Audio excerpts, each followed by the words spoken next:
ஆத்மனின் அன்பு வணக்கங்கள்.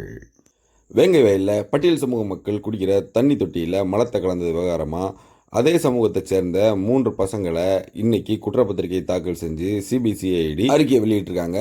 இது போலியானது, இது உண்மையான குற்றவாளிகளை தப்ப வைக்க முயற்சி செய்யுது அப்படின்னு ஆதாரங்களோட ஏர்போர்ட் மூர்த்தி அவர்கள் பேசியிருக்காரு. ஏர்போர்ட் மூர்த்தி புரட்சி தமிழகம் பறையர்கவை இன்றைக்கு வேங்கை வயலில் ஒரு 3 பேரை குற்றம் சாட்டி அந்த செய்தியெல்லாம் பார்த்துருப்பீங்க.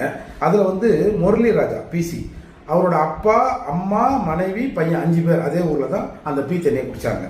அப்புறம் முரளி ராஜாவோட பெரியப்பா பேத்தியும் சித்தப்பா பேரனும் அந்த பீ தண்ணியை குடிச்சு அட்மிட் ஆகியிருந்தாங்க. சுதர்சனோட அம்மா இதே பீ தண்ணியை குடிச்சு தான் ஹாஸ்பிட்டலில் அட்மிட் ஆனாங்க. இவங்க சின்ன தாத்தா பேத்தியும் இன்னும் அட்மிட் ஆச்சு.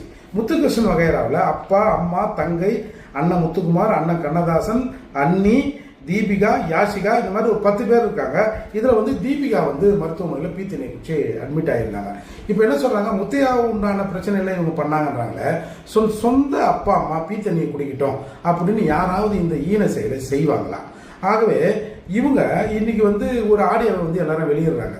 அதாவது முதல்ல விசாரணையில் 2 லட்ச ரூபா பணம் தரேன், அரசு வேலை தரேன் அப்படின்னு மிரட்டுறாங்க, டார்ச்சர் பண்ணுறாங்கன்னு பசங்க வீட்டுக்கு ஃபோன் பண்ணி அழுகுறாங்க. அப்போ வீட்டில் இருந்து எப்பா எது சொன்னாலும் நீங்கள் ஒத்துக்காதீங்கப்பா அப்படி இப்படின்னு இயல்பாக பேசுகிறாங்களா. அந்த ஆடியோக்களை முன்னும் வெட்டி இன்னைக்கு போடுறாங்க. இன்னைக்கு பல பேர் மேலே நீங்கள் பொய் வழக்கு போடுறீங்க, அது பிரச்சனை இல்லைங்க. ஒரு 3 பேர் உள்ள கூட போகட்டும். ஆனால் இன்றைக்கு ஒட்டுமொத்த சமூகத்தின் மீதும் ஒரு அசிங்கம் இன்னைக்கு வீசப்பட்டிருக்குல்ல. ஏப்பா இவங்கன்னா இப்படி தான்ப்பா இருப்பாங்க அப்படின்னு இன்னைக்கு எல்லாரும் பேச ஆரம்பிக்கிறாங்களா. எனவே தயவு செய்து இதை எல்லாரும் புரிஞ்சுங்க. இது உண்மையான குற்றவாளிகள் இதில் கண்டுபிடிக்கப்படணும்னா எல்லாரும் கேட்குற மாதிரி சிபிஐ விசாரணைக்கு அரசு உத்தரவிடணும். இது ரொம்ப கண்டிக்கத்தக்கது. எங்கள் மீது ஒட்டுமொத்த இந்த சமூகத்தின் மீது, பறையர் சமூகத்தின் மீது இன்னைக்கு ஒரு பெரிய அசிங்கம் நடத்தப்பட்டிருக்கு. இதை நான் வன்மையாக கண்டிக்கிறேன். எனவே இதுக்கு சிபிஐ விசாரணைக்கு உத்தரவிடுங்க. இது போன்ற அரசியல் தகவல்களுக்கு ஆத்மனோடு தொடர்ந்து இணைந்திருங்கள். நன்றி.